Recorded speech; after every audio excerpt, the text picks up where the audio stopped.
Então, bom dia a todos. A gente vai fazer uma reflexãozinha a respeito do processo do adoecimento. E a gente vai dar uma visão, eu coloquei até espiritualista, não coloquei espírita, porque eu cheguei a fazer essa apresentação na universidade. E lá a gente não pode restringir o pensamento, mas a gente sabe, os espíritas, que a visão espírita é uma visão aberta, ecumênica, uma visão ampla. Então a gente não tem nenhuma dificuldade de transitar por esses ambientes, né? É só a gente mudar uma palavrinha aqui, outra ali e não incomoda ninguém, né? Então a reflexão é a respeito desse conceito de adoecimento. A gente vai começar definindo o que é adoecer. Adoecer é perder a saúde, não é assim? Você está doente se você não perdeu a saúde. Mas a pergunta é, o que é saúde? Parece uma coisa simples de responder, mas não é. A gente vai ver isso com um pouquinho mais de calma. Onde é que a gente procura a definição de saúde? A gente procura na Organização Mundial de Saúde. E a Organização Mundial de Saúde coloca desse jeito. Eu coloquei em inglês, não é para ser chique, não. É porque eu copiei do site da OMS. E lá diz o seguinte, que saúde não é apenas a ausência de doença, mas o perfeito bem-estar biopsicossocial. Ou seja, o indivíduo saudável não é aquele que está isento de ter uma doença, alguma enfermidade, mas é aquele que está biologicamente estável, socialmente estável e psicologicamente estável. Tem uma ala da Organização Mundial de Saúde que ainda quer incluir mais dois itens nessa definição, que seria a condição ecológica e a condição espiritual, né? Mas esse adendo, ele não foi colocado ainda, e essa proposta, essa definição aqui, ela é bastante antiga já. Ela é de 1948. Tá? Bom, eu pergunto para vocês, será que a medicina que a gente faz hoje, que vocês são usuários hoje, ela é uma medicina baseada nesse conceito de saúde? O que é que vocês acham? O médico, quando ele vai para o hospital, quando ele vai para o seu consultório, ele vai fazer a medicina da doença, não a medicina da saúde. Porque o médico, ele entra na história quando o indivíduo adoeceu. E a medicina, teoricamente, ela teria que atuar antes do adoecimento, na prevenção. E mais, o médico, hoje, na medida em que a nossa formação nos leva a esse caminho, nós somos o médico do biológico. Geralmente, nós menosprezamos o psíquico e o social. Às vezes, até não só menosprezamos, como ignoramos. Não é? Foi feito um trabalho no lixo do pronto-socorro do Hospital das Clínicas, em São Paulo, para pesquisar o que é que tinha no lixo do pronto-socorro. Vocês sabem o que mais tinha lá? Alguém tem ideia? Receita. Receita de médico. Ou seja, o indivíduo vai passar no pronto-socorro, passa num colega que não olha para a cara do paciente, prescreve um remédio qualquer que o paciente nem sabe o que é, e também não tem dinheiro para comprar, e ele sai e joga aquilo no lixo e vai embora. Né? Então, esse é um trabalho extremamente importante que mostra que nós estamos focados no lugar errado, né? A medicina, ela não está atuando onde deveria, e que, em boa parte das vezes, nós estamos sendo ineficazes. Primeiro porque a gente só está olhando um aspecto dessa complexidade toda que é o ser humano. Em segundo lugar, que mesmo dentro desse aspecto, a gente tem que levar em consideração outras coisas. Se o indivíduo tem dinheiro para comprar o remédio, ou se ele tem condições de seguir a orientação que você está dando para ele. Né? Tipo assim, olha, você precisa comer de 3 em 3 horas. E o paciente pensa, puxa, eu estou feliz quando eu como uma vez por dia, eu vou comer de 3 em 3 horas? Ou eu chego para ele e falo assim, olha, esse remédio aqui vai resolver o seu problema. E o remédio custa R$100 a caixinha. Ele ganha 250 por mês. E ele tem mais 2 filhos, tem esposa, ele não vai comprar o remédio. Então, se desde 1948, que a Organização Mundial de Saúde admite que saúde não é apenas não ter doença, mas ter um bem-estar biopsicossocial, então eu posso dizer que desde 1948 a gente já tem consciência de que a medicina que a gente faz é uma medicina equivocada. Não é? É uma medicina da doença e não uma medicina da saúde. As questões ecológicas não são levadas em consideração, e será que a parte ecológica não tem a ver com saúde? Depois que eu me formei, eu fui trabalhar em Santos. Eu fiz a minha residência médica lá. E na época que eu fui para lá, foi aquela época em que estavam nascendo um número muito grande de crianças anencéfalas em Cubatão, por causa da poluição. Se você trabalha num ambiente, existem as doenças ocupacionais, o médico do trabalho sabe disso. O ambiente, ele propicia a você determinados tipos de doença. Ele aumenta as chances de você ter determinados tipos de doença. Então, é fundamental que o médico leve em consideração a questão ambiental. Não é? E as questões espirituais, que no modelo, no paradigma materialista, elas são até consideradas, não são consideradas como um fator relevante, mas que hoje já existem muitos trabalhos científicos que mostram que a questão espiritual é um fator promotor de saúde. Tanto que nos Estados Unidos, mais de 90% das universidades americanas hoje já contam com a disciplina de medicina e espiritualidade. Um nome que foi marcante para a mudança de opinião do meio médico por causa dos trabalhos científicos que publicou e provou que a espiritualidade tem impacto na saúde é o Dr. Harold Canning, da Universidade de Duke, nos Estados Unidos. O Dr. Canning, ele é geriatra, mas ele começou os estudos dele com relação à espiritualidade e mostrou que as pessoas que são espiritualizadas, elas vivem mais e vivem melhor do que as pessoas que não são espiritualizadas. As pessoas que têm espiritualidade, elas adoecem menos e quando adoecem, se recuperam mais rápido do que as pessoas que não têm espiritualidade. E olha que interessante, quando ele começou o trabalho dele, ele pesquisava assim, como é que você vai medir a espiritualidade de alguém? Então ele começou medindo o número de vezes que a pessoa ia no culto, ou na igreja. E aí ele comparou essas pessoas que frequentavam alguma associação religiosa com as que não frequentavam. E deu diferença. As que frequentavam tinham mais saúde do que as que não frequentavam. Depois ele foi estudar essas pessoas que frequentavam. E separou, através de questionários, aquelas pessoas que frequentavam e que aquela filosofia, aquele grupo religioso, aquela orientação religiosa que elas tinham, tinha impacto na vida delas ou não tinha.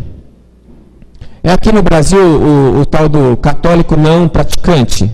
Todo mundo conhece? Agora, outro dia eu ouvi essa aqui. Eu sou espírita não praticante. Eu até me arrepiei, né? Porque eu não consigo imaginar como é que você pode ser espírita não praticante. Porque mesmo que você não venha no centro tomar passe, você em casa, quando você vai fazer sua prece à noite, orar, você tem que ser espírita ou não, né? Então, esse espírita não praticante, o católico não praticante, é o quê? É aquele indivíduo que frequenta socialmente, mas aquela filosofia, aquela religião não tem nenhum impacto na vida dele. Ele não pensa nisso, ele não procura levar a vida dele dentro desse tipo de orientação que a religião a qual ele se associou prega.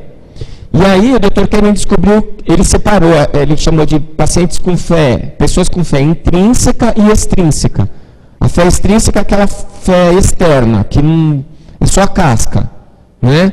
Vai lá, pratica, frequenta, toma o passe, ou vai na missa, comunga, mas não pensa nisso durante a vida dele. E a fé intrínseca é aquele indivíduo que procura vivenciar aquela crença dele na vida dele. E aí ele percebeu que os indivíduos com a fé extrínseca, eles têm a mesma incidência dos indivíduos que não vão no centro, ou que não vão no culto. E que o grupo que realmente tem um impacto na vida deles, aquela filosofia, esse grupo, a diferença é maior ainda do que ele tinha medido inicialmente.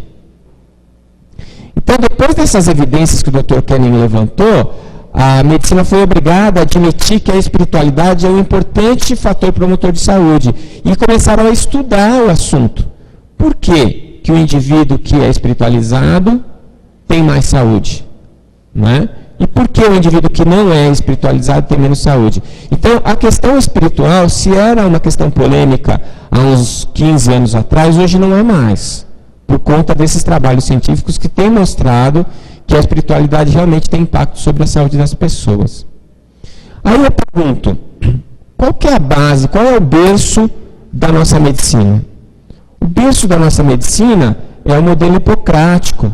Na Grécia, na ilha de Kos, o Hipócrates fundou uma escola médica. Naquela época, existiam várias escolas médicas na Grécia, mas a escola de Hipócrates chamou a atenção porque ela era uma escola preocupada com a questão científica. E o grande diferencial da escola de Kos era que Hipócrates era grande amigo de Sócrates.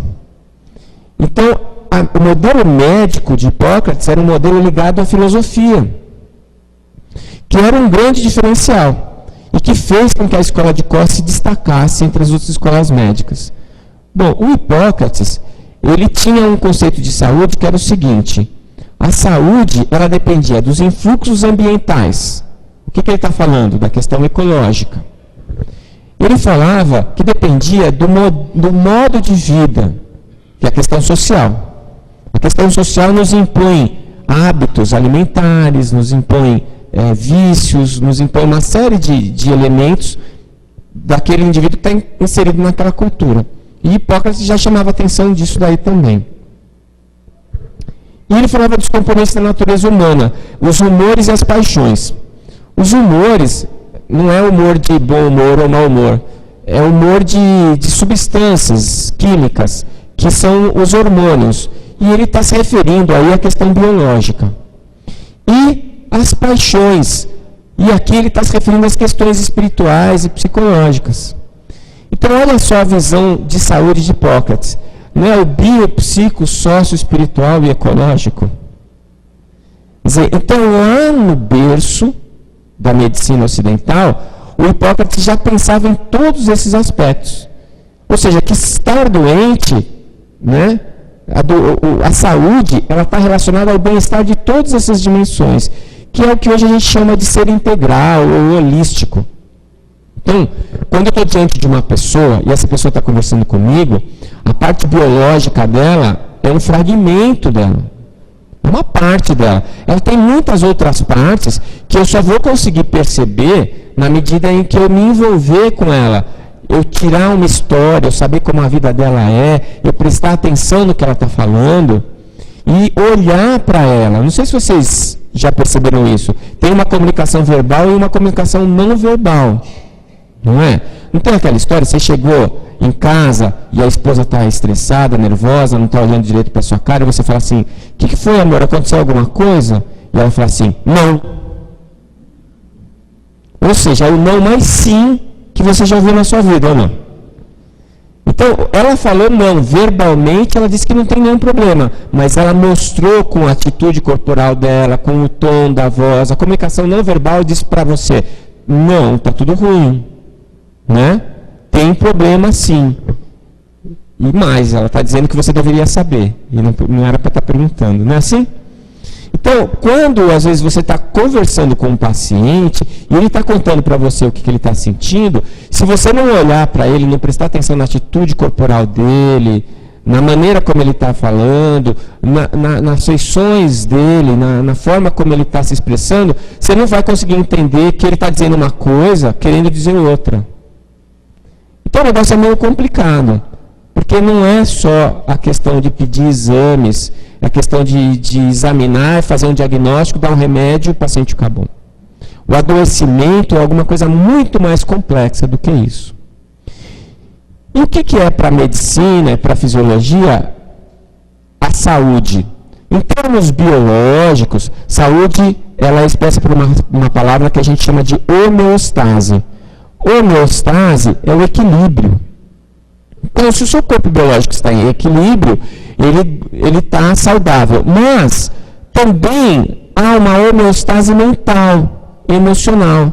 Então, aqueles dias que você está bem, está tranquilo, você fica sereno, calmo, você lida melhor com as questões que aparecem para você. E tem aquele dia que você está agitado, você não consegue se equilibrar, parece que qualquer coisinha já é um pavio para você explodir, né? A homeostase mental é quando você está bem, equilibrado. A homeostase social, né? Quando você está se relacionando bem com as pessoas, e também quando você está socialmente bem colocado, você não está correndo risco social, você consegue se alimentar adequadamente, você tem recursos suficientes para manter a sua família e você com condições mínimas, né, de saúde, higiene, proteção, educação. A homeostase ecológica, você mora num lugar onde existem condições ambientais adequadas, se não é um lugar muito poluído, muito seco, muito úmido, né? E todos os outros fatores que podem influenciar. E a homeostase espiritual, quando pergunta lá Kardec se existe influência dos espíritos sobre a nossa vida, ele diz muito mais do que imaginam. Existe uma ecologia espiritual. Né? Existem os espíritos que nos acompanham, que são nossos convidados para a nossa convivência diária, e estes também influenciam na nossa homeostase, no nosso equilíbrio, que é um equilíbrio que, na minha opinião, eu coloquei ele, o último item é o que vem em primeiro lugar. Porque quando a gente está bem espiritualmente, a gente acaba gerando um bem-estar biológico, um bem-estar psicológico, mental, emocional, e vem como uma cascata, né, de consequências boas para aquela minha base que está em equilíbrio, está em bom estado. Né? Então agora eu vou falar um pouquinho sobre essa questão do adoecimento segundo os paradigmas. Mas paradigma é uma palavra que todo mundo fala e que, eu vou confessar para vocês, até bem pouco tempo atrás eu não sabia o que significava. Então é um novo paradigma, esse paradigma, bom, o que é paradigma?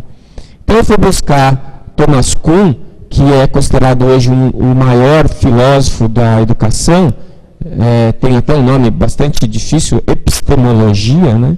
É o que ele estuda, e ele define paradigma assim: realizações científicas universalmente reconhecidas que, durante algum tempo, fornecem problemas e soluções modelares para a continuidade de praticantes de uma determinada ciência. Vamos trocar isso em miúdos. Paradigma é um combinado.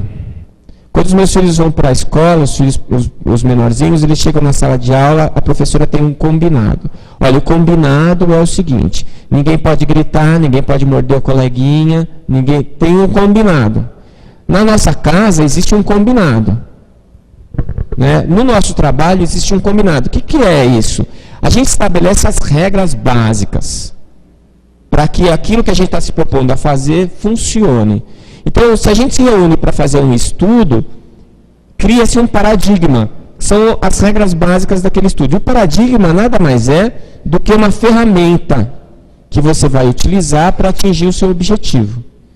Então, qual é a ferramenta que se utiliza para escrever? Antigamente era a pena, depois veio o lápis, a caneta, a máquina de escrever, hoje o computador. Não é assim? Nós continuamos escrevendo. As regras básicas da escrita são as mesmas, mas a ferramenta que a gente usa para escrever mudou muito. Então hoje é muito mais fácil escrever, corrigir um texto, transformar o texto, divulgar o texto, se você tiver o texto no computador. Antigamente você digitava uma tese, por exemplo, aí dava para o seu orientador corrigir a tese, cada vez que ele mudasse, qualquer coisinha que ele escrevesse na página, você tinha que datilografar a página inteira de novo. Hoje em dia não.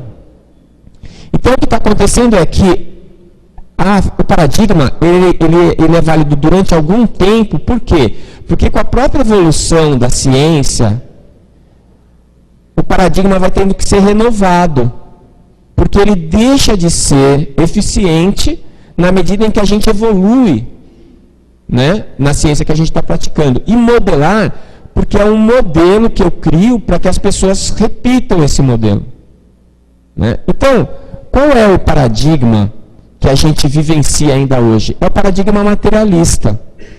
O que é o paradigma materialista? O combinado é o seguinte, gente, vamos estudar a matéria.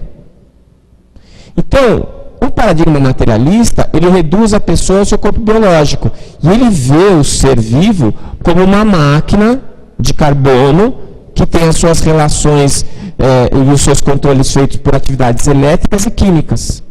É assim que vê o paradigma materialista vê o ser vivo, inclusive o ser humano. E ele ignora a transdimensionalidade do ser, ou seja, ele não cogita a existência de nada além do corpo biológico. Está dando para entender isso aí? Então, ele é um paradigma reducionista, mas que foi extremamente útil. Por quê? Porque a gente não sabia nada da matéria. A gente não sabia nada do corpo biológico. E a gente começou a estudar e foi aprendendo. O que está acontecendo hoje? O que está acontecendo hoje é que a gente não estuda mais os tecidos, a gente não estuda mais os sistemas, o sistema cardíaco, o sistema neurológico, não estuda mais. A gente não está mais estudando a célula, a gente está estudando a molécula. Os cientistas estão estudando o DNA, a molécula do DNA. Na verdade, eles já estão estudando o espaço entre os átomos da molécula do DNA. Ou seja, nós estudamos quase tudo que tem para estudar sobre a matéria. E este paradigma está se tornando obsoleto. Porque se eu já sei tudo sobre a matéria, eu vou parar de estudar? O ser humano não consegue fazer isso, ele continua sempre evoluindo.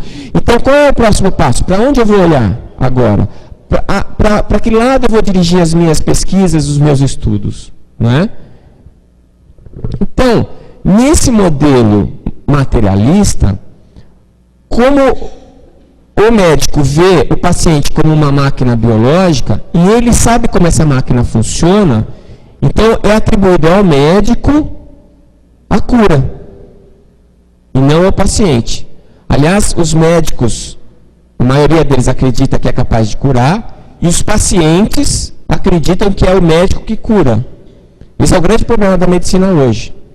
Você vai no médico e fala assim, olha, eu vim aqui para você me curar.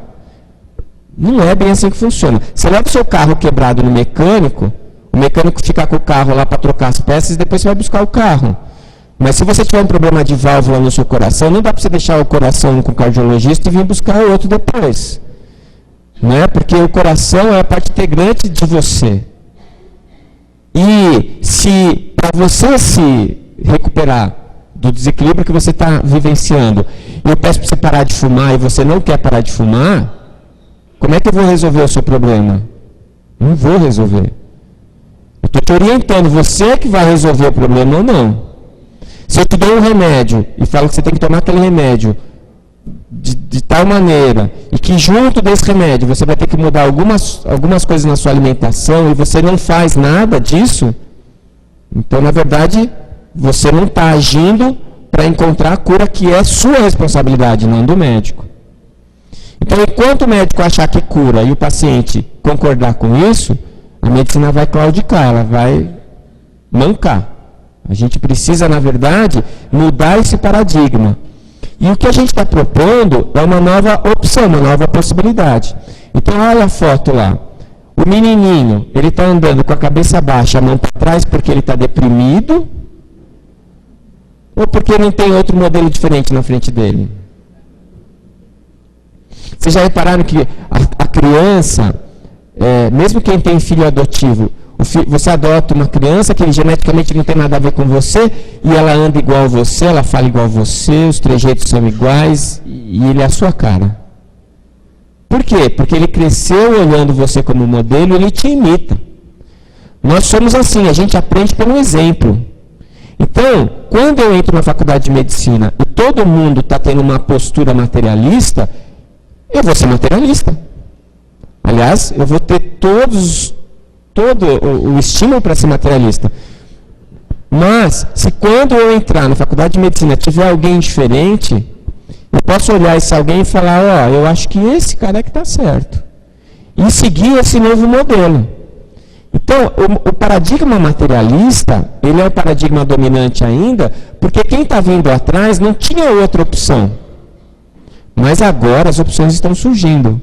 E cada vez mais a gente percebe que não só na medicina, mas na física, em todas as outras áreas da ciência, o paradigma espiritualista está se impondo. Até porque, como disse Albert Einstein, o materialismo ia acabar por falta de matéria. Né? Na medida em que não tem mais matéria para estudar, eu vou ter que estudar alguma outra coisa. E qual é essa alguma outra coisa que eu tenho para estudar? Se não o espírito.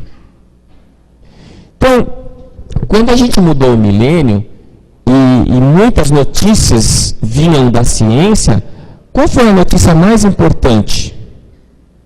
Vocês, olhando para trás, assim, nesse passado recente, qual foi a notícia que a ciência trouxe que mais causou impacto? Vocês lembram? Lembra do projeto Genoma? Saiu na televisão, não é? Vocês lembram disso? Quando apareceu, o Crick descobriu o DNA e deram o nome do DNA de a molécula da vida, todo mundo falava assim, o dia que a gente entender o genoma, os genes humanos, a gente vai entender o que é o ser vivo, o que é vida e quem é o ser humano.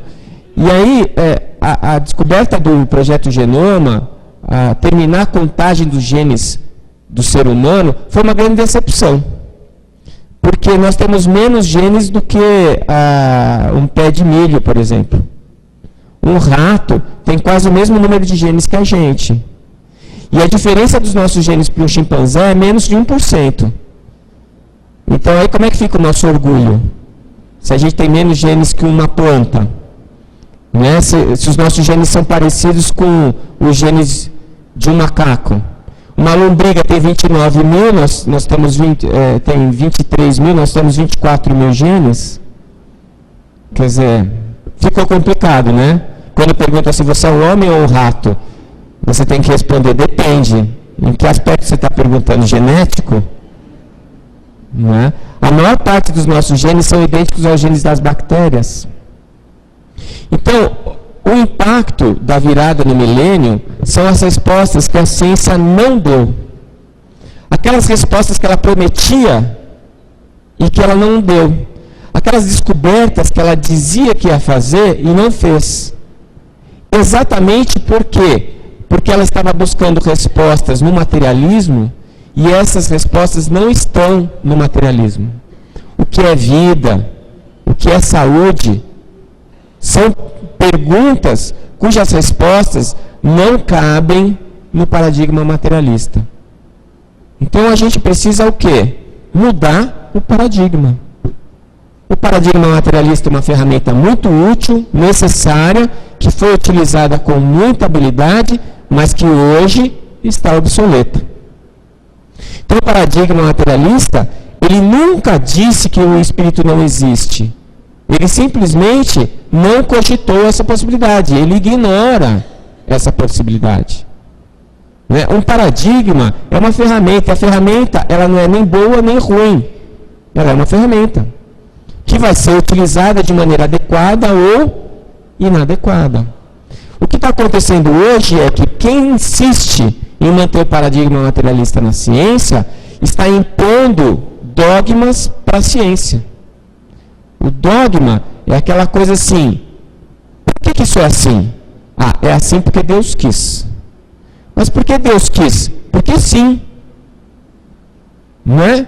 Então eu lembro quando eu era pequenininho, que eu fazia aula de catecismo, e a minha professora de catecismo era uma senhorinha, e eu sentava na primeira fileira, ela não devia gostar muito de mim, porque tudo eu levantava a mão. E ela falava, o que é, Décio? Mas professora, por que isso é assim? É assim porque Deus quis, menino. Mas, professor, por que Deus quis? Olha, fé é assim, você tem que aceitar do jeito que é, não pode questionar. Eu não conseguia aceitar aquilo lá nos meus 8, 9 anos, eu achava aquilo um absurdo. Como não pode questionar? Não é? Os 7, 8 anos, não é aquela fase que a criança fala assim, pai, por que isso é assim? Mas por quê? Mas por quê? Mas por quê? Mas por quê? Não é? Então, é do ser humano querer saber. A gente precisa saber. E quando eu li o Livro dos Espíritos a primeira vez, foi uma maravilha, porque eu falei, olha as respostas aqui. Olha os porquês. Olha os mecanismos. Então hoje eu sei porque que eu tenho que ser bom. Hoje eu sei por que eu não tenho que prejudicar o próximo. Porque existe uma razão, uma lógica, um mecanismo de ação e reação, e mais, que não foge da ciência, mas pelo contrário, vai ao encontro da ciência. Então, quando eu proponho um paradigma novo, é um paradigma necessário. Por quê? Porque o outro já não funciona mais. E a gente vai ter que mudar. Nesse paradigma espiritualista, o ser humano é muito mais do que o seu corpo biológico. Ele está mais próximo dessa visão da OMS. Nesse paradigma espiritualista, eu introduzo questões filosóficas e morais como fator de saúde e doença. Olha a gente voltando para Hipócrates. Lembra que Hipócrates era amigo do Sócrates? Quando Hipócrates morreu, ninguém da escola dele conseguiu levar adiante os pensamentos dele. Porque ninguém tinha a capacidade que ele tinha para fazer isso. Lá atrás, antes de Cristo. Então hoje, quando a gente fala que o indivíduo só é feliz, só é saudável quando ele é feliz, quando ele está equilibrado socialmente, psicologicamente, emocionalmente, a gente está voltando para Hipócrates. É como se a gente estivesse voltando para trás. Mas será que a gente está voltando para trás? Não. A gente evolui como se a gente estivesse subindo uma escada caracol. A gente fica dando voltas, parece que a gente está dando volta ao redor do mesmo lugar, mas cada volta que você dá, você está um andar para cima. Você não está no mesmo andar.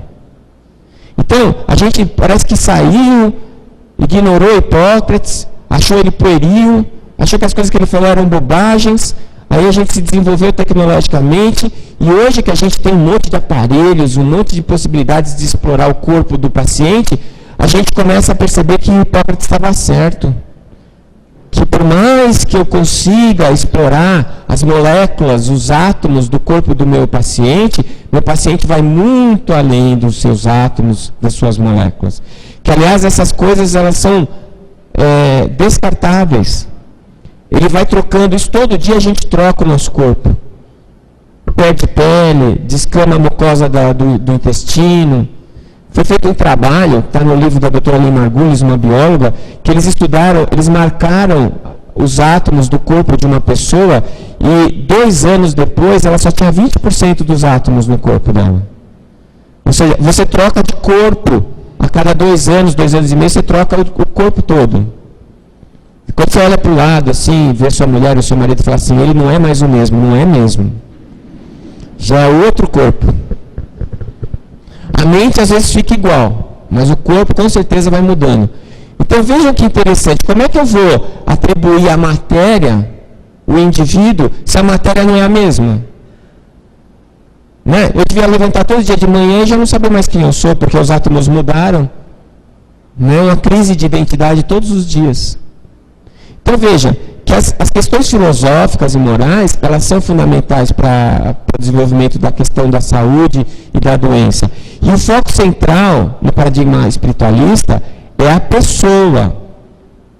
O doutor Agnaldo está aqui vai confirmar se eu estou mentindo. Quando eu estava dando aula na faculdade de medicina e eu passava visita com os residentes, a gente ia passar visita no hospital, era assim, vamos lá, no leito 24, o que é que tem no leito 24?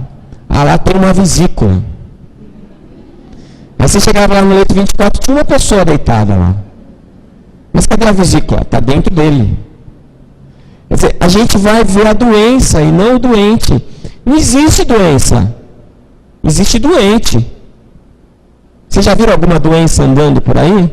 Algum câncer andando, um tumor, uma gripe andando sozinha pela rua? Não tem.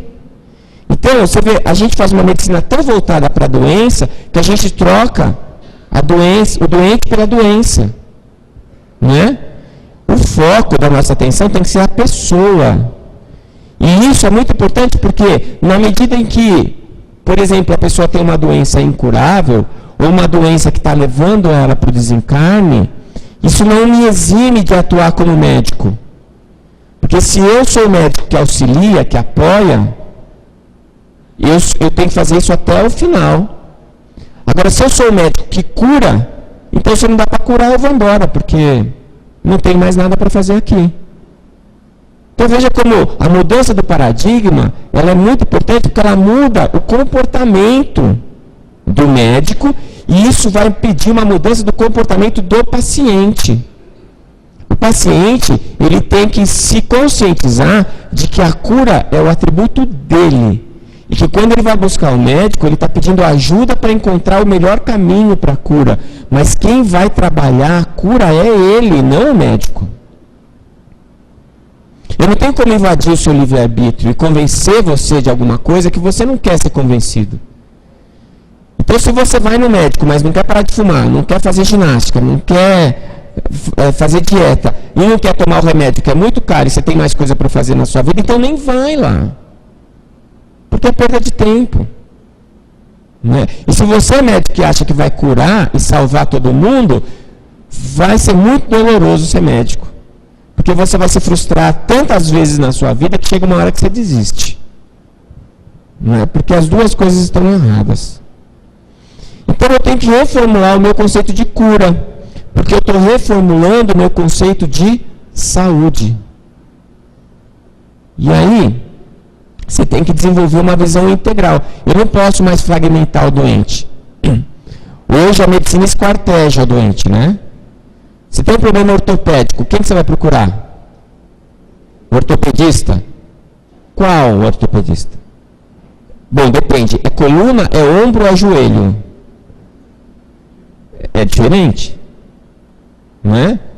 Aí se você falar assim para o paciente falar assim, eu estou doente, que médico eu procuro? Vai no clínico geral. Ah, clínico geral não. O clínico geral resolve 99% dos problemas. Mas o próprio paciente já faz o diagnóstico, já faz a triagem, já vai no especialista. Chega lá no gastroenterologista, por que você veio aqui? Estou com problema de estômago. Pô, então por que veio? Já está com o diagnóstico pronto. O que eu vou fazer? Ah, toma um remédio, você já sabe, omeprazol, todo mundo sabe. Então se você já sabe o diagnóstico, já sabe o tratamento, vai procurar um médico para quê? Vocês perceberam como que é uma coisa até bizarra, né? É bizarro isso. E o doente, ele está fragmentado. Se eu sou ortopedista de joelho, eu só olho o menisco, ligamento cruzado, cápsula articular. Ele não tem esposa, não tem marido, não tem filho, não tem trabalho. Eu não sei se ele está feliz, se ele está infeliz. O meu problema é olhar o joelho dele. E aí eu trato a doença e não o doente. Não está errado, a gente tem que inverter. E valorizar os aspectos morais que são fundamentais. Valorizar os aspectos espirituais que são fundamentais. Outro dia eu estou lá no consultório, entra um paciente mediunizado. Eu não conhecia ele, era a primeira vez, eu achei ele estranho, eu não sabia se ele era um paciente psiquiátrico, eu não sabia o que era, mas ele entrou mediunizado. E ele começou a conversar comigo, de repente eu me dei conta que eu estava conversando com um espírito, que estava obsediando ele, não com ele. Imagina se eu não sou espírita. Eu ia ligar o SAMU para levar ele para a psiquiatria, emergência psiquiátrica. O cara está surtando. E aí, de repente, eu fiquei conversando, eu doutrinei o espírito. Aí, de repente, ele começou a mudar, o espírito se ausentou, ele abriu o olho e ele falou assim, onde é que eu estou? E aí eu fui conversar com o paciente. Eu fiz 2 consultas, o convênio só pagou uma. Então, olha só, será que o médico, ele não tem que saber sobre mediunidade? Porque se eu não tenho a formação do espiritismo, eu nunca ia fazer aquele diagnóstico. Eu ia errar o diagnóstico e ia dar um tratamento errado para ele. E o paciente, depois eu encaminhei ele para o centro espírita, ele era espírita. E aí ele foi lá e fez o tratamento espiritual, voltou para o centro, que ele parou o trabalho, era um médium, e ele está bem hoje, eu encontro ele, não precisei dar nem remédio para ele. Agora, eu fico pensando na espiritualidade, é quem encaminhou ele para mim, né? Como é que ele foi parar no meu consultório? Então veja como o paradigma novo, ele é fundamental para a gente poder continuar evoluindo dentro da medicina, não é? Então, a aplicação prática do conceito da Organização Mundial de Saúde está muito mais de acordo com o paradigma espiritualista do que com o paradigma materialista. Só que o médico vai ter que se espiritualizar. Essa é a parte difícil. Dr. Bezerra de Menezes, quando foi da fundação da Associação Médica Espírita de São Paulo, a primeira Associação Médica Espírita que foi fundada no planeta, em 1968, num grupo de médicos que estavam ali recebendo a orientação mediúnica, através da mediunidade, Dr. Bezerra falou assim: os médicos serão os últimos a chegarem. Na Associação Médica Espírita. Então, quando a gente funda uma associação médica espírita, a gente sempre conta com o centro espírita, sempre conta com os trabalhadores da espiritualidade, e geralmente, as reuniões da associação médica espírita, a minoria é de médicos. E às vezes, quando eu estou meio angustiado com essa situação, eu lembro que a doutora Marlene me contou que o doutor Bezerra falava: os médicos serão os últimos a chegar. Porque a formação do médico, quando você entra na faculdade de medicina, a formação é uma formação materialista. E você precisa se virar para não deixar isso te influenciar demasiadamente, porque influencia. Então, na medida em que a própria ciência está mostrando que a espiritualidade é uma necessidade para o médico precisa aprender a utilizar isso, então ele, médico, precisa se espiritualizar. E como é que eu imagino que a gente possa fazer isso? Primeiro, aceitar essa noção intrínseca de que Deus existe. Se você for pegar as civilizações mais antigas do planeta, elas já tinham a crença em alguma divindade, essa noção de que existe um transcendente. E hoje, uma pesquisa feita pela Gallup mostra que 92% dos americanos acreditam em Deus. 92%. É o menor índice desde que eles começaram essa pesquisa em 46. Lá era 98%. Gente, 92% é a esmagadora maioria. Como é que 8% que não acredita vai impor para os outros 92% que acreditam que Deus não existe? Né? Então a gente tem que parar para pensar nisso. Segunda coisa, afastar os dogmas religiosos. Dogma não serve para nada, em nenhum lugar, nem na religião, nem na ciência. E se eu chego para você e falo assim: espírito não existe, eu pergunto para você por quê? Ele fala assim: porque a ciência não acredita nisso. Isso é dogma. É a mesma coisa que a minha professora de catecismo falava: porque Deus quer. Porque a ciência diz. A ciência não diz nada, quem diz são os cientistas. Os cientistas que são materialistas e que têm medo de ousar falar do espírito, eles é que estão impondo, ou tentando impor o dogma materialista sobre a ciência. E a ciência não aceita dogmas. Porque o que é o cientista? É aquele que aceita qualquer pergunta como válida e vai buscar a resposta para ela. Isso é que é o cientista. Então, a gente precisa racionalizar a fé, que é a grande dádiva que o Espiritismo dá para a gente. O Espiritismo, ele te permite a racionalização da fé, não é a fé cega. Porque a fé é importante? É, mas a fé cega produz tantas coisas boas quanto ruins. Ou você acha que o homem-bomba, que coloca bomba em si mesmo, se explode e leva um monte de gente junto com ele, você acha que ele não tem fé absoluta que o que ele está fazendo é certo? Se ele não tivesse, ele não estava fazendo. Então a fé é importante, mas a fé resolve os problemas da humanidade? A fé desorientada é um perigo, porque ela é muito poderosa, mas ela tem que ser construída sob a égide da lógica, da racionalidade, do bom senso, para a gente não chegar num extremo de ter uma fé cega em dogmas que foram colocados pelos homens para atender necessidades específicas de grupos sociais, de países, de nações, de religiões. Isso não serve. Quando a gente coloca a fé aberta e raciocinada e a gente abre para a discussão com o outro, a gente está querendo ver se o caminho que a gente escolheu é o certo. E o Espiritismo pede isso. Kardec escreveu lá: se um dia a ciência contrariar alguma coisa do Espiritismo, o Espiritismo tem que mudar. E Kardec disse isso por quê? Porque ele achou que o Espiritismo ia mudar? Não. Tenho para mim que ele tinha certeza que não ia. Mas ele estava vacinando os espíritas contra o dogmatismo. Olha, não tenham medo de encarar a ciência. Porque se a ciência busca a verdade e o Espiritismo é a verdade, um nunca vai contrariar o outro. A gente pode ter momentos em que o nosso conhecimento científico nos leva por caminhos de verdades transitórias. Eu acho que é verdade, mas não é. E ali na frente eu vou descobrir que não é. Então, a verdade é verdade, a verdade não muda. Mas em ciência as verdades são transitórias, as verdades que a gente acredita são transitórias. Mas ali na frente elas vão mudar. Estávamos conversando eu e o Valdinho no carro vindo para cá, falando sobre a obra de André Luiz. Quando o Chico psicografou a Evolução em Dois Mundos, aquelas afirmações que ele dava em termos de medicina, de ciência, principalmente algumas informações sobre neurologia, que aquele livro é muito profundo e complexo, eram contraditórias com o que a gente acreditava na medicina naquela época. Um grupo de médicos da USP foi lá para Uberaba conversar com o Chico, pedir para o Chico não editar mais o Evolução em Dois Mundos, porque estava errado. E o Chico disse assim para aqueles médicos, olha, o André está aqui, eu vou perguntar para ele, vocês me permitem? Aí eles falaram, sim. Aí ele conversou com o André, e o Chico sorrindo disse, André pede desculpas, mas ele disse que ele está certo e vocês estão errados.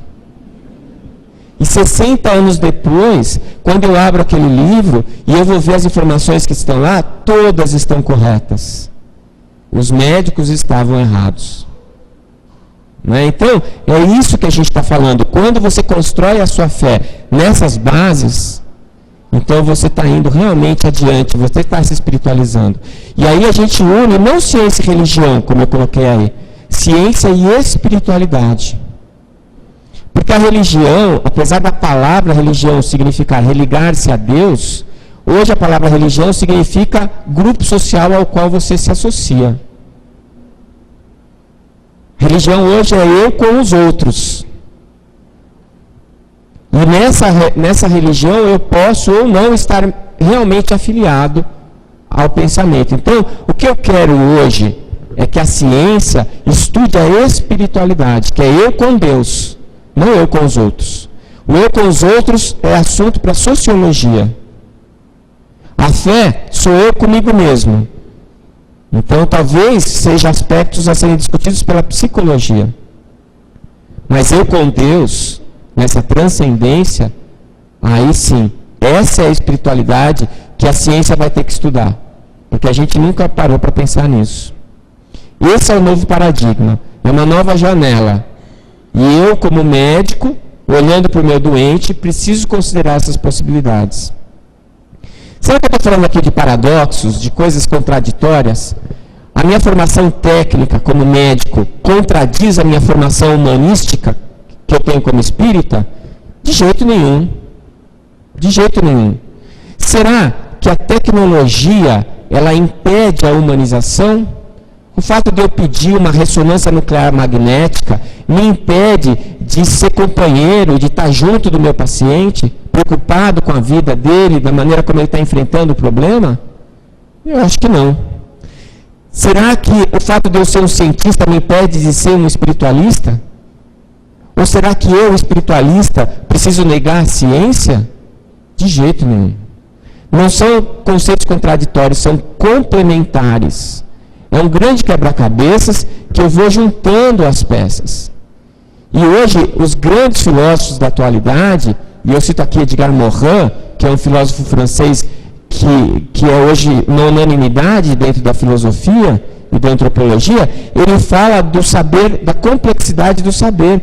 Ele fala que hoje é impossível você estudar biologia sem você saber física quântica. É impossível você saber física quântica se você não falar de filosofia. É impossível você falar de filosofia se você não falar de matemática. Ele tem essa visão ampla de que os conhecimentos, eles não são estanques. Quando Descartes falava dividir para entender, ele não falava que era para você dividir e só estudar a parte. Que depois que você estudou a parte, você tem que agregar para o todo e estudar a parte no todo. Se eu for estudar o seu comportamento, por exemplo, então eu vou estudar o comportamento do Décio. Aí coloco o Décio numa casa sozinho e Big Brother. Os cientistas vão ficar examinando o meu comportamento. Se eles examinarem todos os meus comportamentos, os meus hábitos e registrarem isso, eles já sabem quem é o Décio?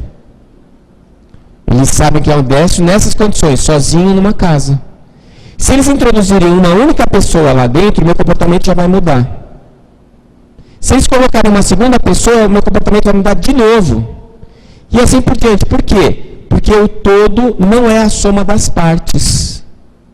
As partes interagem. Você, assim, quando você está em casa com a sua família, você tem um comportamento. Se chega uma visita, seu comportamento muda. Isso não é porque você é duas caras. É porque é um efeito de ação e reação. Você e o outro e você. E por isso que tem gente que te faz bem e tem gente que te faz mal. Então, a conclusão que a gente chega é que a definição de saúde não é nem essa da OMS, nem a definição de Hipócrates. Essas definições têm as suas verdades, mas elas não estão completas. A definição completa de saúde é trazida por Emmanuel, que saúde é a perfeita harmonia da alma. Que foi a definição que o Dr. Bezerra de Menezes usou na sua última encarnação aqui na Terra, quando ele era médico. Então eu posso dizer para você que se você está com câncer, se você está desencarnando por causa do câncer, você está doente? Talvez sim, talvez não. Porque eu, na minha vida profissional, eu já presenciei pacientes que desencarnaram curados. Que a doença veio para promover a cura do indivíduo, do ser. Que a doença veio para mostrar para ele uma lição que ele precisava aprender, e aprendeu. E outros que são saudáveis biologicamente e que são pessoas absolutamente doentes. Porque quando você conversa e convive com a pessoa, você percebe que ela pode ser tudo, menos equilibrada. E às vezes essa pessoa fica doente, aquela doença imobiliza ela, leva ela para a cama, traz dor, traz sofrimento e traz a cura. Então, quando eu admito esse paradigma espiritualista e eu estou diante do meu paciente, eu tenho que pensar que talvez ele não esteja adoecendo, mas ele esteja se curando. E eu preciso estar ao lado dele neste processo.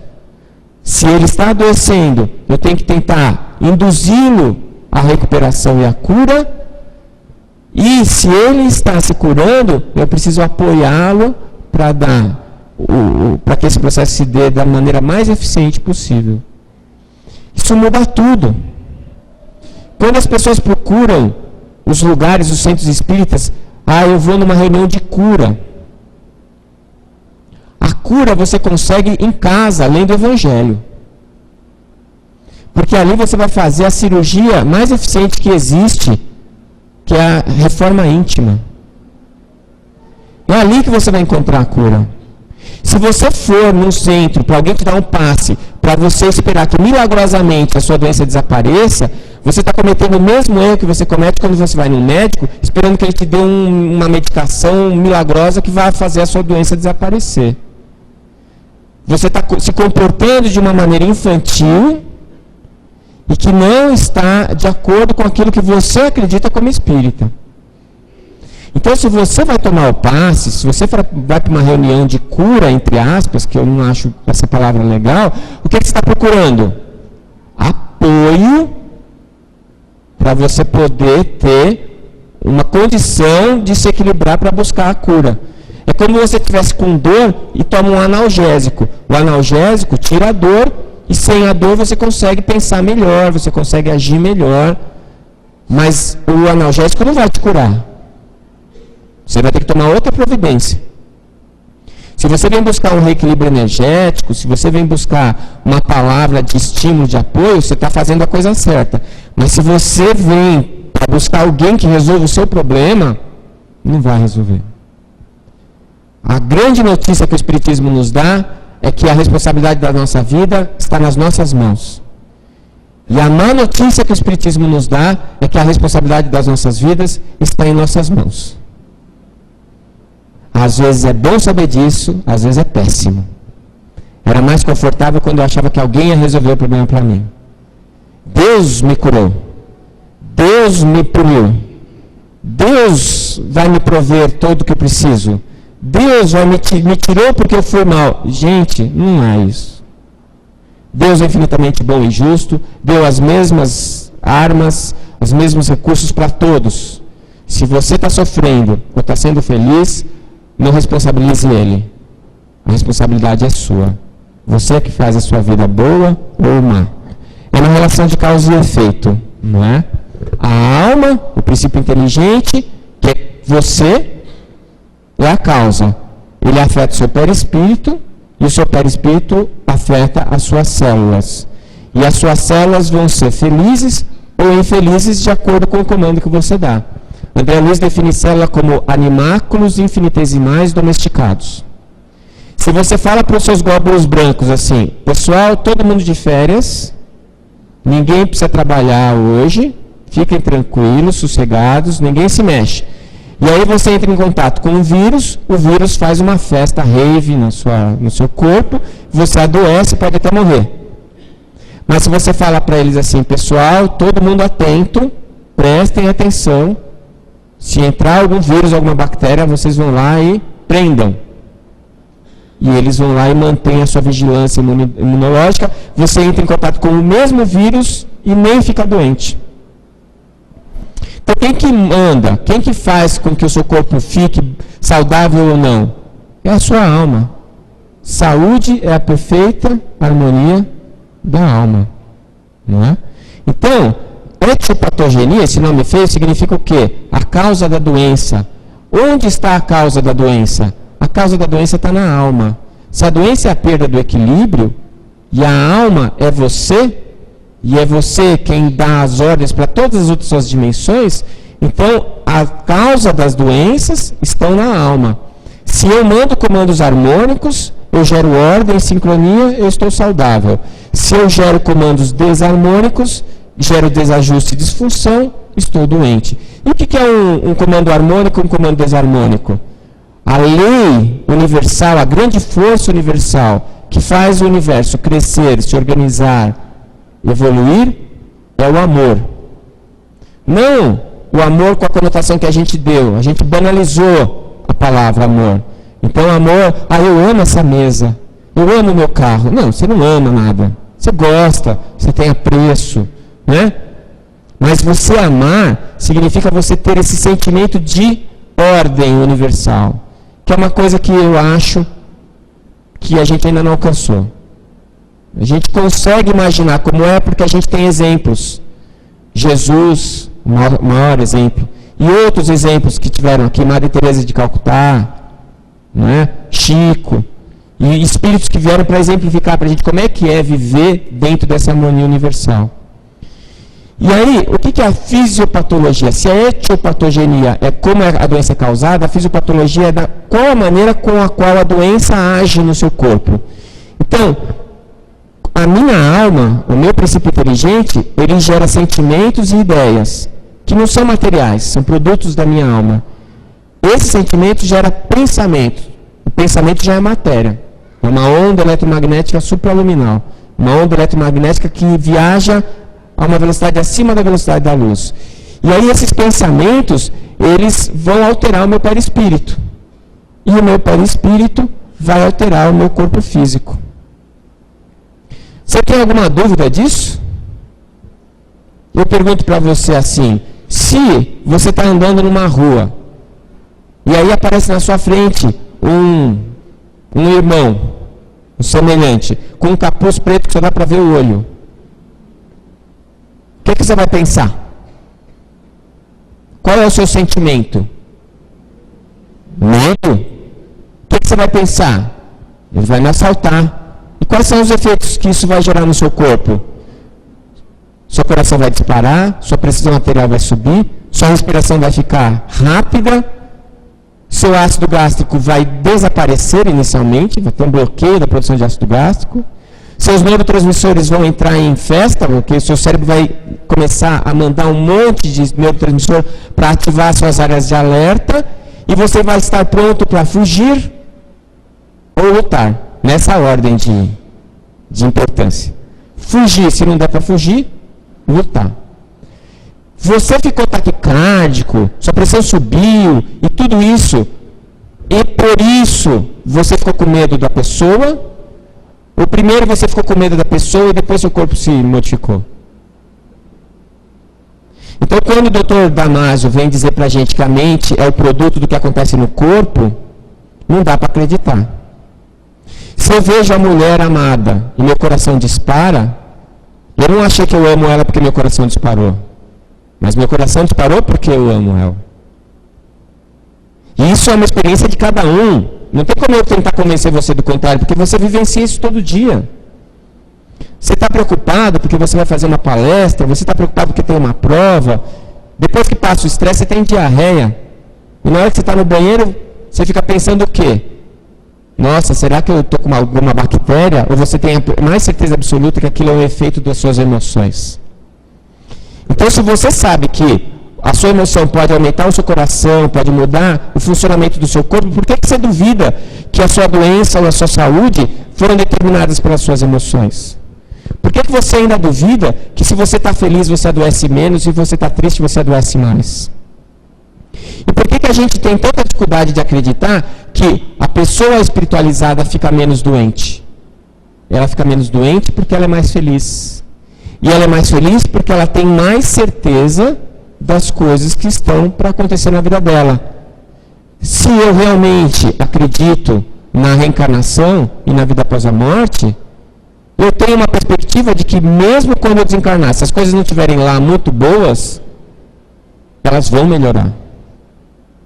Eu, por exemplo, digo assim, que o que mudou na minha vida é que antes eu tinha medo de morrer. Porque eu tinha medo de como eu ia morrer. Hoje eu tenho medo de morrer porque eu não sei aonde eu vou estar depois que eu morrer. Né? Desencarna, todo feliz? Não, eu fiz palestra, não. Aí abre o olho e está naquele ambiente umbralino, né? Assim, mas por que eu estou aqui, né? O André Luiz me fez essa pergunta? Pois então. Né? Então, o que eu tenho que buscar? Eu tenho que buscar a perfeita harmonia da alma. Porque a doença vem sempre de dentro para fora.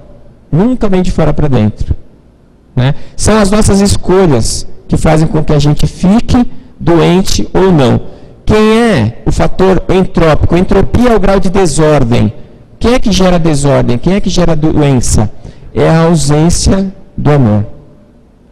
O amor como força universal, força estruturadora do universo e de tudo que existe. Todas as vezes que a gente se afasta da lei do amor, a gente toma um tranco para voltar para o lugar. Toda vez que a gente desvia, a gente toma... É a história do pastor, não é? Que ele vai com a vara, a ovelha vai saindo, ele dá uma cutucada na ovelha para a ovelha voltar para o rebanho. É assim, a lei da ação e reação é a vara do pastor. Quando a gente sai, a gente se desarmoniza, isso causa dor e empurra a gente de volta. Porque o amor é o fator entrópico negativo, ele que organiza, ele que gera a harmonia. E com isso ele está gerando a saúde. O amor que eu estou falando não é o amor pelos objetos, nem esse amor mundano que às vezes a gente tem que, na verdade, não é um amor, é uma paixão que a gente sente pelas pessoas às vezes. Eu estou falando do amor solidário, do amor incondicional. O amor incondicional é aquele que não impõe condições. E eu cheguei à conclusão que ninguém consegue sentir esse amor ainda. Ninguém não. Eu não consigo sentir.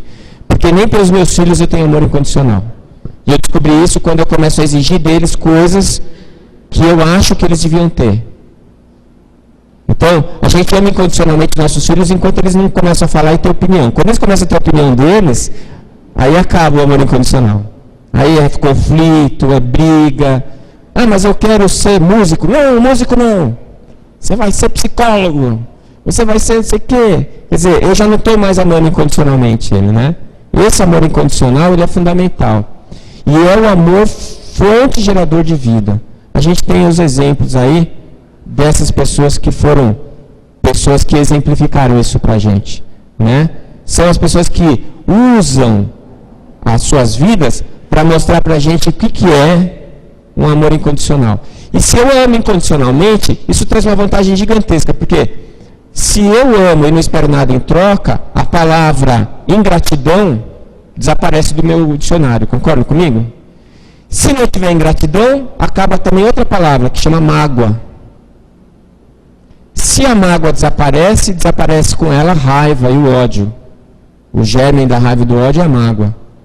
E se eu não tenho mais ingratidão, nem mágoa, nem ódio, desaparece também outra palavra, que é o perdão. Porque eu só preciso perdoar porque eu me magoei. Quando eu parar de magoar, eu não preciso mais perdoar. O perdão é um remédio. O remédio por causa da doença. A doença é a falta de amor. Se eu me curei dessa doença, não preciso mais do remédio. Então, no futuro, vocês vão ver placas, outdoors, escrito assim: o Ministério da Saúde adverte: amar faz bem à saúde. E não tem efeitos colaterais, o que é melhor. Não é? Qual que é o papel do médico ou do terapeuta? Então, o papel dele é auxiliar. Conduzir o paciente à cura, se possível. Porque a cura não depende de você. Não é? E pensar que às vezes ele vai morrer, mas vai morrer curado. E agir em todos os níveis desse ser transdimensional que nós somos. E aí isso valida as nossas terapêuticas chamadas energéticas ou alternativas, né? São as chamadas terapias complementares. E aqui eu só trouxe para vocês, só para mostrar que eu não estou mentindo, eu não vou ficar falando sobre todas elas, de trabalhos científicos que mostram os efeitos dessas terapias complementares, que na verdade são terapias energéticas. A homeopatia, a acupuntura, o hands-on, que o passe entra nessa linha, né? E, só que não tem nenhum trabalho científico de passe, mas tem de reiki, por exemplo. Tem uma tese de mestrado, foi apresentada na escola, na USP, pelo Dr. Ricardo Monesi, e que ele fez em camundongo, e mudou a saúde do camundongo. E agora ele está fazendo o doutorado dele na USP, usando o reiki em idosos, e já tem resultados espantosos. Então o reiki funciona, o passe não, é a mesma coisa. É a mesma coisa. Tá? Então eu estou só mostrando para vocês que a ciência já está vendo que isso é verdade. O Jorei também tem um trabalho publicado pelo Dr. Tomás Navarro, na USP também, usando o Jorei para dor torácica, por refluxo, e melhora. E foi publicado numa revista indexada, uma revista reconhecida. Então, eu estou mostrando para vocês assim, que não é conversa de orador. Estou mostrando para vocês que tem mesmo, que as coisas estão acontecendo e que a medicina e a ciência está mudando. Com relação à prece, Dr. Kennan, que eu estava falando para vocês, esse livrinho aí, que foi traduzido e publicado pela Folha Espírita, A Espiritualidade no Cuidado com o Paciente, é um livro fundamental, fenomenal. Todo mundo que é da área da saúde pode comprar esse livro, é fininho, e ele diz assim: por que nós temos que considerar a espiritualidade no cuidado do paciente, quando a gente vai utilizar isso e como a gente vai fazer isso. É bem americano, né? Prático. E é fundamental. E ele tem estudado muito sobre prece e os efeitos da prece nos pacientes. A contribuição do Dr. Kennan é fantástica, porque ele está mostrando que a questão espiritual não é uma questão de opinião, é uma questão científica. Né? E está demonstrando isso através de trabalhos científicos. E está estimulando essas práticas mais humanas na medicina. Na medida em que o médico ele chega à conclusão que rezar faz bem para a saúde, ele vai ter que prescrever a reza. E se ele acredita no que ele está prescrevendo, ele vai usar para ele também. Né? Então ele avança na visão do ser integral. E isso, na minha opinião, é apenas o começo. Né? A espiritualidade modifica a saúde, a gente já sabe, mas como ela faz isso? Quais são os mecanismos? E é para aí que a gente está indo agora. Né? Nessa direção, para responder essas perguntas, é que a gente está trabalhando. A gente, que eu digo, nós, humanidade, nós seres humanos, né? A gente está buscando isso, e a ciência está buscando isso também, para tentar responder todas essas perguntas, né? Modificar o modelo médico vigente. E aqui, eu queria terminar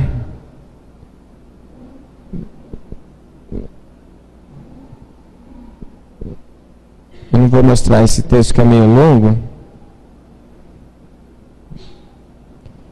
Eu vou só colocar a última página dele. O Humberto Roden, não sei se todo mundo conhece, foi um filósofo, não era espírita. E quando ele tirou a tese de doutorado dele, ele recebeu uma carta de um amigo felicitando ele pelo doutorado. E ele responde a esse amigo com uma carta fantástica, né?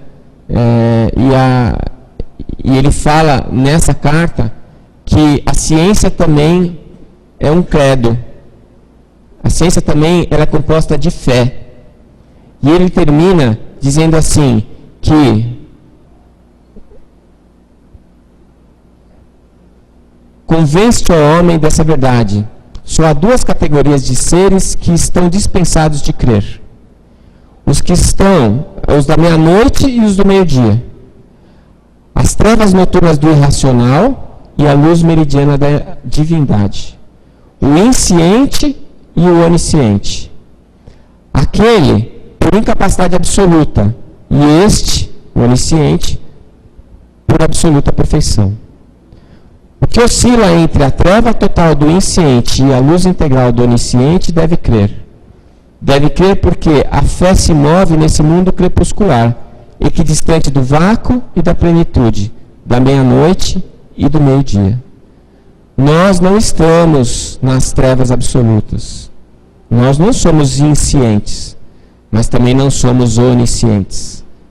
Nós não vivemos ainda a luz meridional. Então devemos crer. Esse credo é um credo que necessita a orientação. Esse credo é que a gente busca na direção do caminho mais curto, né? Porque o nosso destino é a evolução. Então, como diriam, o que Deus uniu, o homem não separa.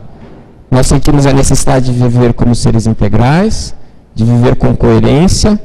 Então, nós precisamos unir o saber com o sentir, a razão com a emoção. Então, eu termino com essa frase aqui do Arthur Schopenhauer, que é um filósofo alemão. E ele diz assim, que toda a verdade passa por 3 etapas. Primeiro, ridicularizada. Depois, violentamente antagonizada. E, no final, universalmente aceita como verdade autoevidente. Que fase que será que nós estamos no Espiritismo? Ridicularizados, combatidos ou aceitos? Não é? Seja qual for a fase que nós nos encontramos, o final vai ser o mesmo. Muito obrigado pela paciência de vocês.